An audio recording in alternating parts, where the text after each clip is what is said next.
On va encore corriger donc les autres exercices. Donc celui-là de la page 28. Pareil, hein, on commence toujours par découper donc les graphiques en plusieurs morceaux à leur intersection. Et là, c'est un cas particulier et je vais vous montrer le pourquoi. Déjà, ici, les deux graphiques se touchent, donc je dois faire une découpage là. Voilà. Ensuite, on a les graphiques qui se touchent ici. Là, je dois aussi faire une découpage. Maintenant, on constate aussi qu'il y a quelque chose qui change en -5, puisque en -5, la fonction f de x en pointillé, ça n'existe pas. En fait, on a quelque chose qui descend et quelque chose qui commence là et qui redescend. En fait, là, quand vous voyez des fonctions comme cette forme-là, en fait, il y a une chose que vous pouvez faire, c'est de aussi tracer une droite verticale qui permet de découper le graphique là et là. Mais bien sûr, ça c'est un petit cas particulier. On va quand même les faire. D'abord, voilà, une fois les graphiques sont découpés, les zones sont découpées, bah, on va noter des f et des g. On sait que le point du g c'était la fonction f, donc je vais avoir fonction f ici, g là. Et dans cette zone-là, oui, je vais encore numéroter, donc je vais avoir 1, zone 2, zone 3 et zone 4. Donc dans la zone 3, on a f qui est là et on a g qui est ici. Dans la zone 2, on a g qui est là, on a f qui est là. Et dans la zone 1, on a f qui est là et g qui est là. Voilà. Une fois on a ça, en fait, pourquoi je coupe cette zone-là, puisque je trace une droite ici, c'est que dans la zone 2, g est plus grand que f. Et dans la zone 3, g est plus petit que f. Du coup, c'est logique de faire une découpage ici. Voilà, mais ça, c'est vraiment avec de l'entraînement qu'on va pouvoir retenir. Mais on va continuer dans les exercices. Là, je veux que f soit plus grand que g. Du coup, f, il doit être au-dessus de g. Quand est-ce que f est au-dessus de g? Ben, quand c'était dans la zone 1, f est au-dessus de g. Ensuite, zone 2, g est au-dessus de f, je ne veux pas. F ici est au-dessus de G, donc dans la zone 3 et dans la zone 4, ça ne nous convient pas. Donc c'est la zone 1 et 3 qu'on doit prendre. Pour noter ça, c'était X appartiennent. La zone 1, je constate que c'était de moins l'infini jusqu'au 6. Moins 6, pardon. Moins l'infini jusqu'au moins 6. Union, dans la zone 3, c'était moins 5 jusqu'au moins 3. Moins 5 jusqu'au moins 3. Maintenant, on doit rajouter des crochets. En moins 6, les deux fonctions sont égales. Alors, quand c'était strictement plus grand, je veux pas que ça soit égal, je dois mettre des crochets ouverts. En moins 5, là, en fait, ça n'a pas de sens de faire comparaison. Pourquoi ça n'a pas de sens de faire une comparaison? Puisque la fonction g, on sait que ça existe en moins 5. Mais la fonction f, ça n'existe pas en moins 5. Pourquoi? Puisque là, ça va monter, là, ça va descendre, et je sais pas qu'est-ce que je dois prendre. Et lorsqu'on a deux possibilités pour un graphique, pour une fonction, ça voulait dire qu'en ce point-là, la fonction n'existe pas. Du coup, en moins 5, nécessairement, je dois mettre un crochet ouvert, puisque ça n'a pas de sens de faire une comparaison en moins 5. C'est comme ce que j'essaie d'expliquer en classe. Ça n'a pas de sens de comparer quelque chose qui existe avec quelque chose qui n'existe pas. Du coup, comme ça n'a pas de sens de faire comparaison en ce point-là, je mets un crochet ouvert. Par contre, en moins 3, en x égale à moins 3, les deux fonctions sont égales. Et de nouveau, quand c'était égal dans ce que je demande ici, je ne peux pas les prendre. Maintenant, f de x plus petit ou égal à g de x. Cette fois-ci, je veux que f de x se situe en dessous par rapport à g de x. Ben là, f est en dessous de g. Donc, f est en dessous. Donc, la zone 2 me convient et f est bien en dessous de g. La zone 4 me convient. Maintenant, pour noter la zone 2, je sais que la zone 2 commence de moins 6 jusqu'à moins 5. Moins 6 jusqu'au moins 5. Et union de moins 3 pour la zone 4. Moins 3 jusqu'au plus l'infini. Moins 3 jusqu'au plus l'infini. Comme c'était plus l'infini ou moins l'infini, je sais bien que c'était toujours des crochets ouverts. Donc, je vais plus faire la discussion là-dessus. Maintenant, est-ce que moins 3 on peut prendre? En moins 3, les deux fonctions sont égales, puisque ça se touche. Alors, là, on dit bien que on peut prendre tout ce qui est égal, ici. Ce qui signifie que je dois mettre des crochets fermés. En moins 5, là, en fait, c'était la même raison qu'ici. En moins 5, ça n'a pas de sens de faire une comparaison en moins 5. C'est pour ça que quand ça n'a pas de sens, je mets un crochet ouvert. Pour dire, je ne prends pas moins 5. Par contre, en moins 6, qui est là, les deux fonctions sont égales. Et je peux bien, avec ça, je peux bien prendre ce qui est égal. Donc, je mets crochet fermé. Voilà. Ça, c'était pour le 28, qui est pour moi le plus dur. Maintenant, nous allons voir les cas où on a f de x est plus grand ou égal à un nombre, ou plus petit ou égal à un nombre, ou f de x qui est strictement plus grand qu'un autre nombre. Pour ça, en fait, la première, on l'avait déjà fait. Le 6, en fait, comment on pourra représenter le 6? C'est une droite horizontale qui passe par le 6 en Y. Une fois on avait tracé ça, je peux le découper en ce point-là. Je peux le découper en ce point-là, et en ce point-là, là où les deux fonctions se touchent. Voilà. Donc, on a le 6, c'est la droite horizontale. C'est vrai que je devais utiliser des autres couleurs, mais de cette manière-là, j'ai zone 1, zone 2, zone 3 et zone 4.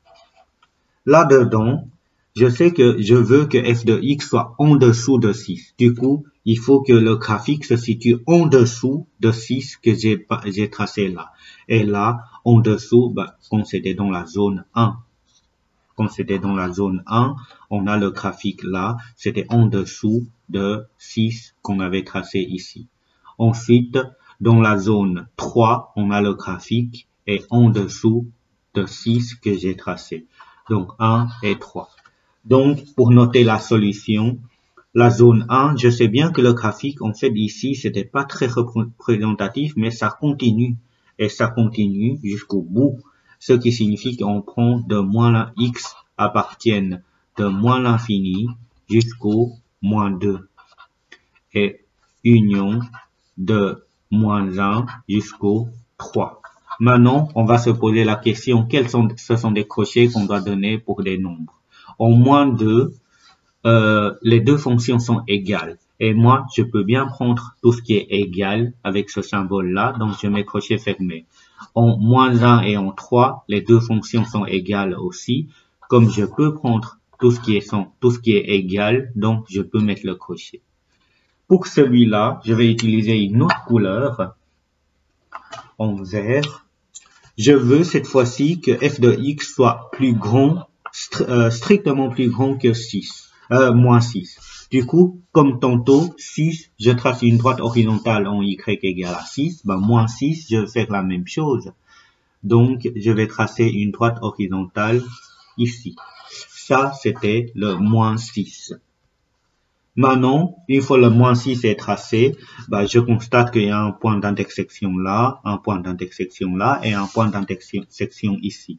Du coup, je peux découper le graphique en 1, 2, 3, donc 1, 2, 3 et 4 zones. Et dans cette 4 zones, qu'est-ce que moi je veux? Cette fois-ci, je veux que f soit plus grand que moins 6, c'est-à-dire f soit au-dessus de moins 6. Donc, dans la zone 1, on a le f qui descend, qui est en dessous par rapport au moins 6, donc je prends pas. Ici, on constate bien que la fonction f de x est au-dessus de moins 6 que j'ai tracé ici. Donc, je sais bien que la zone 2, c'est ce qu'il me faut. Et après la zone 3, on a de nouveau f est en dessous de 6 que je prends pas. Et dans la zone 4, on a f est au-dessus de moins 6, donc je peux prendre. Comment on pourra noter la zone 2 et la zone 4? Bah, je sais que c'était x appartient zone 2, c'était de moins 3 jusqu'au 1. Donc, moins 3 jusqu'au 1. Union, la zone 4, c'était de 2 jusqu'au plus l'infini. 2 jusqu'au plus l'infini. Donc, plus l'infini, je sais que je dois mettre des crochets ouverts. Et 2 là, bah, en x égale à 2, on a un point d'intersection, ça veut dire qu'ils sont égales. Alors que là, je veux pas que ça soit égal, c'est pour ça que je mets un crochet ouvert. Et là, c'est pareil, hein. Moins 3 et moins 3, en x égale à moins 3 et en x égale à 1, on a les deux intersections qui montrent que les deux sont égales. Et moi, je veux pas que ça soit égal, je dois mettre les crochets ouverts pour les deux. Voilà. Pour celui-là, l'exemple est très mal choisi pour introduire cette situation-là. Mais maintenant, c'est trop tard pour changer. Tant pis, on va le laisser. Avec cet exemple-là, vous allez mieux comprendre. En fait, ici, qu'est-ce qu'on nous donne? On nous dit que voilà, j'ai f de x qui a été tracé. Et moi, je veux, dans un premier temps, f de x plus grand ou égal à 4. Du coup, je vais chercher 4 sur l'axe des y. Je trace une droite horizontale. Voilà. Et là, qu'est-ce que je constate? Je constate que ça, c'était celui-là, c'était la fonction f de x. OK? Du coup, ça, c'est équivalent de dire, je veux que f de x soit plus grand ou égal à 4. Le fait de noter comme ça ou comme ça, c'est équivalent. Maintenant, quand est-ce que f de x est plus grand que 4? Bah, quand f de x est au-dessus. Et là, je constate que f de x est en dessous par rapport au 4. Et cette zone-là, oui, f de x est au-dessus par rapport à la droite rouge que j'ai tracée. Donc, la solution, c'était x appartienne. Donc, je commence de 10 jusqu'au plus l'infini. De 10 jusqu'au plus l'infini. Je sais que plus l'infini, nécessairement, c'est un crochet ouvert. Et en 10, j'ai un point d'intersection. Et le point d'intersection montre que à ce point-là, les deux fonctions sont égales. Et moi, je peux bien prendre l'égal quand c'était égal, puisque ici, c'était plus grand ou égal. Donc, je mets un crochet fermé. Ici, je vais utiliser de nouveau une autre couleur. Je veux que f de x soit plus grand que moins 1. Plus grand que moins 1. Le moins 1, en fait, c'était là. Le moins 1, c'était là. Et moi, je veux que f de x soit strictement plus grand que moins 1. Il faut donc f de x qui se situe au-dessus de moins 1. En fait, on a f de x qui est là, que vous voyez, qui est tout le temps au-dessus de moins 1. En fait, c'est tout le temps vrai, mais là, il fallait faire attention. Quand est-ce que la fonction f de x est au-dessus de moins 1? Bah, c'est là, f de x commence à 2, pardon. F de x commence à 2, ok? Vu que f de x commence à 2, et à partir de 2, le graphique là est tout le temps au-dessus de moins 1, ce qui signifie que ici, la solution, c'était de 2 jusqu'au plus l'infini. Appartiennent de 2 jusqu'au plus l'infini. Maintenant, plus l'infini, c'était toujours le signe, le crochet ouvert. Mais en 2, j'ai ce point-là et je vois bien qu'il est toujours plus grand. Et ça veut dire que là, c'est un crochet fermé. Pourquoi? Puisque en x égale à 2, on a bien la fonction f de x qui est plus grand que moins 1. Voilà, ça c'était pour la page 29. Il reste encore la page 30. Celui-là, je vais vous corriger dans la prochaine vidéo.